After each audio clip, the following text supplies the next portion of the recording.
से जमील सती की report. Punjab food authority ने जैली खोए की तहसील नाकाम बनाती। फूड सेफ्टी टीमों को खोया प्राधर गाड़ी और खोया प्रोडक्शन यूनिट की इंस्पेक्शन। 100 किलोग्राम मिलावटी खोया तलब।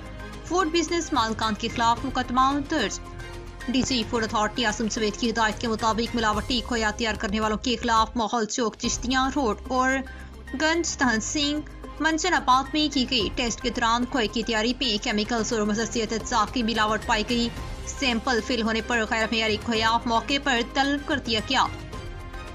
फूड बिजनेस मालकान के खिलाफ थाना सदर बहावलनगर और मकलोद सिंहपुर पुलिस स्टेशन में FIR दर्ज करवाई गई। इस मौके पर डीजी फूड अथॉरिटी आसिम सवेद का कहना था कि डेयरी मसनूआत में जल्दसाजी और धोखेधड़ी संगीन जुर्म है। इनके मजीद कहना था कि शहरियों की सेहत से खिलवाड़ करने वालों को माफ नहीं किया जाएगा।